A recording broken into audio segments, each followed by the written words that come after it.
अस्सलाम वालेकुम दोस्तों, कैसे हैं? उम्मीद है आप खैरियत से होंगे। मेरा नाम है इम्तियाज अली समर और आप देख रहे हैं समर टीवी यूट्यूब चैनल। दोस्तों, आज की वीडियो में हम बात करने वाले हैं पाकिस्तान के हेड कोच मिकी आर्थर के बारे में। मिकी आर्थर को बहुत जल्दी फारिग किया जाने वाला है। आपको मालूम है कि मिकी आर्थर की हेड कोचिंग में पाकिस्तान इतनी खास परफॉर्मेंस नहीं दे पाया।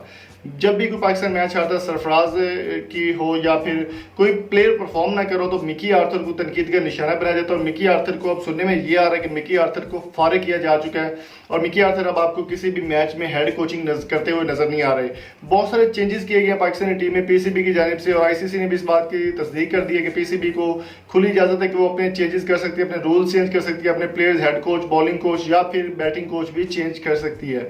अब पीसीबी ने इस बात का ऐलान कर दिया है कि जो मिकी आर्थर उनको खत्म करके एक नाम और सामने आ रहा है। जैसे कि आपने थंबनेल में देख ही लिया होगा कि सर रिचर्डसन को, वेवर्ड रिचर्डसन को उन्होंने जो है वो हायर करने की कोशिश कर रहे हैं कि उनको बहुत जल्दी वो लेकर आए। रिचर्डसन की अगर बात की जाए तो वो काफ़ी अच्छी परफॉर्म उनकी कैटेगरी में, उनकी जो हेड कोचिंग है उसमें काफ़ी अच्छी परफॉर्मेंस दी है। क्वेटा ग्लैडिएटर्स पिछला सीजन भी जीता है पाकिस्तान सुपर लीग का।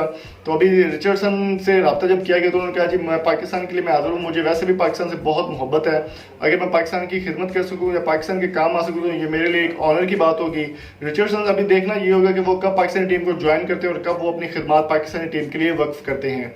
यहाँ पर मैं दोस्तों एक चीज़ आपको और बताता चलूँ कि पाकिस्तानी टीम ने अच्छी परफॉर्मेंस दी है। चैंपियन ट्रॉफी होगी, एशिया कप होगी, वर्ल्ड कप हो गया, लेकिन तनकीद का निशाना हर जगह पाकिस्तान टीम को बनाया जा रहा है। फिर हेड कोचिंग सबसे मेन मायने रखती है। Head coaching Mickey Arthur head coach थे। मिकी आर्थर के काफ़ी बड़े प्लेयर्स जो हैं, जैसे उमर अकमल के साथ भी उनकी लड़ाई हो गई, इसके अलावा अहमद शहजाद के साथ भी लड़ाई, बड़े बड़े प्लेयर्स को जो है वो बदतमीजी कह लें या फिर गाली गलोच कह लें, इस तरह के मामला चलते रहते हैं टीमों में। लेकिन मिकी आर्थर के काफ़ी ज़्यादा क्लैश से काफ़ी ज़्यादा प्लेयर्स के साथ, जिनकी वजह से प्लेयर्स को चांस नहीं मिल रहे थे और प्लेयर्स उनसे नाराज़ भी थे कि पाकिस्तान की टीम के लिए जो खेलना चाहते हैं, उमर अकमल खेलना चाहते हैं, बहुत अच्छे परफॉर्मर है उमर अकमल, अहमद शहजाद भी खेलना चाहते थे, लेकिन उन्होंने कहा कि मिकी आर्थर को पाकिस्तान की इज्जत का ख्याल नहीं है।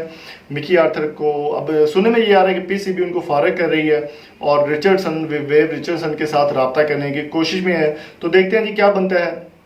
तो आपकी इस बारे में क्या राय है? आप मिकी आर्थर को हेड कोच देखना चाहते हैं या फिर सर रिचर्डसन को? इस बारे में अपनी कीमती राय हमें कमेंट बॉक्स में जरूर आगाह कीजिएगा और वीडियो को लाइक कर दें, अपने दोस्तों के साथ शेयर कर दें। और अगर आपको वीडियो अच्छी लगी तो चैनल को सब्सक्राइब करना ना भूलिएगा। मिलेंगे आपसे नेक्स्ट वीडियो में। अगर आपको कोई ब्रांड, चैनल या ऐप आप प्रमोट करवाना चाहते हैं तो आप फेसबुक पर मेरे साथ रब्ता कर सकते हैं। फेसबुक का लिंक डिस्क्रिप्शन में मौजूद है। Thank you so much.